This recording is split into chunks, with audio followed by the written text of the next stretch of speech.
Advertising at the Olympics, gold medals and disqualifications. The 2024 Summer Olympics in Paris have been the talk of the town being the entire world. From the return of old fan favorites like Simone Biles and Sha'Carri Richardson, to new instant celebrities like Steven Nedorosik and Henrik Christensen, aka Pommelhorse Guy and the Norwegian Muffin Man. I feel like you're just here for the zip line. What? From time-honored events in track and field to new competitions in breakdancing and skateboarding. From volleyball in front of the Eiffel Tower to dressage at the Palace of Versailles. Social and traditional media were abuzz from the second the opening ceremony started to the moment the closing ceremony ended. And that's not to mention everyone's favorite game, what is Snoop Dogg doing in Paris today?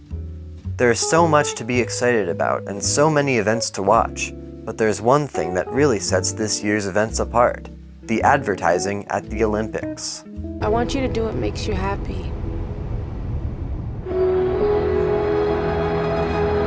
In years past, the International Olympic Committee, or IOC, has been reluctant to over-commercialize the Games, instituting stringent rules for sponsors, advertising, and trademarks. The thinking seems to be that ads and sponsorships everywhere would cheapen the experience for competitors and viewers alike. However, no sponsorships means no additional cash flow to support the massive bills racked up by hosting the Games. Bills many cities and their citizens are unwilling to undertake. It's only pressure. In the bidding process for the 2024 Olympic Games, all but 2 out of 7 cities pulled out of bidding, Paris and Los Angeles. In a panic, the IOC simultaneously awarded Paris 2024 and Los Angeles 2028, knowing that they would need to make significant economic changes to the Games to lure in future hosts. Enter ads. An expansion of marketing at the Games was a surefire way to raise more money during the Olympics.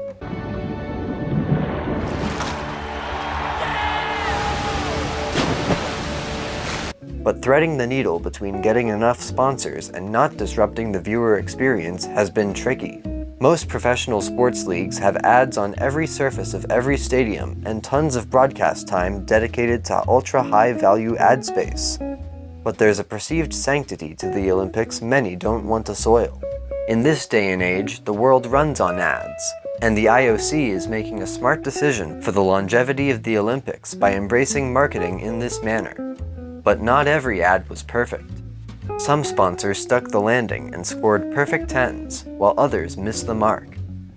Let's discuss who needs to go back to the gym before the 2028 Olympics, and how certain brands came out on top. Misses. The Olympic ad getting the most negative traction seems to be Google's advertisement for their generative AI chatbot, Gemini. In their Dear Sydney TV spot, a dad uses Gemini to help him teach his daughter techniques for jumping hurdles, like her idol, Sydney McLaughlin-Levrone. Then goes a step further and prompts the chatbot with, Gemini, help my daughter write a letter telling Sydney how inspiring she is. Let's go.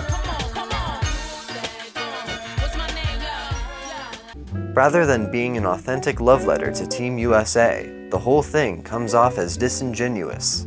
While it wasn't the only weird AI ad included during NBC's coverage of the Olympics, it's been widely deemed the worst offender. The Olympics are a celebration of the human spirit, an exploration of what human beings are really capable of, pushing the boundaries of what mankind can do. These games are the culmination of years and years of work and dedication by the world's elite athletes, and you couldn't be bothered to sit down for half an hour and write a letter to one of their competitors with your daughter?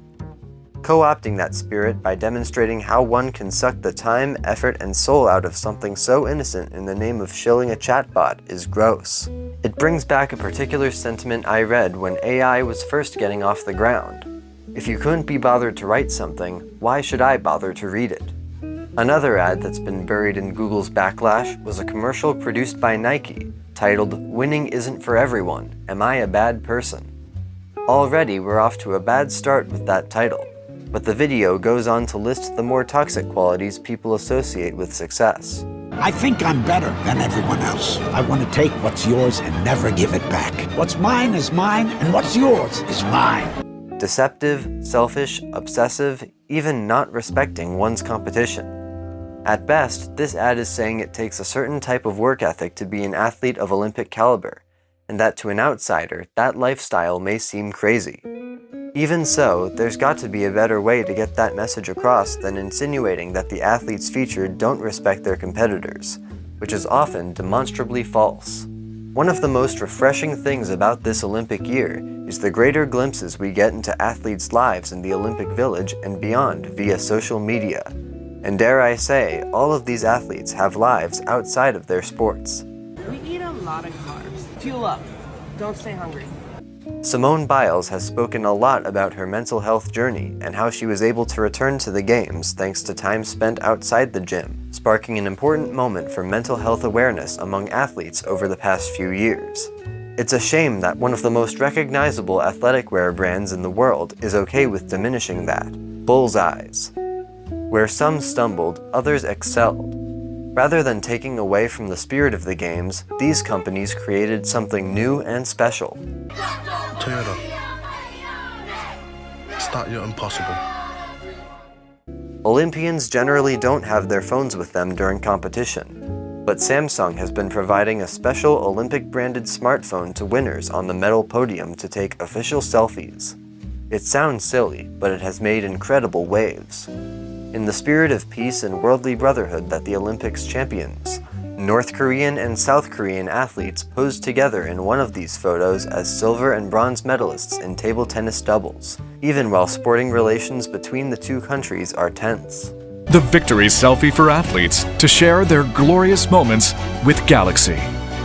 These selfies on the whole have also fed into the multi-platform coverage of the Games advertisers were counting on for good returns on their sponsorship. Athletes also received one of these special edition Samsung phones in their goodie bags, no doubt to encourage content creation in the Olympic Village and beyond. It's a virtuous cycle of good brand integration and marketing outcomes, because viewers and athletes alike are benefiting greatly from this partnership. Samsung has done an excellent job as a sponsor of the Olympics, creating unique moments and integrating their core product without cheapening the experience of the Olympic Games. Open always wins. Samsung, proud sponsor of the Olympic Games Paris 2024. LVMH, the European super conglomerate that owns Louis Vuitton, Dior, Moet & Chandon, Tiffany & Company, Givenchy, and many more luxury brands, was the headlining sponsor of the 2024 Summer Olympics, and the opening ceremony was their playground. Paris is the epicenter of Western fashion and the headquarters for many of its brands, and multiple segments of the show took full advantage of this.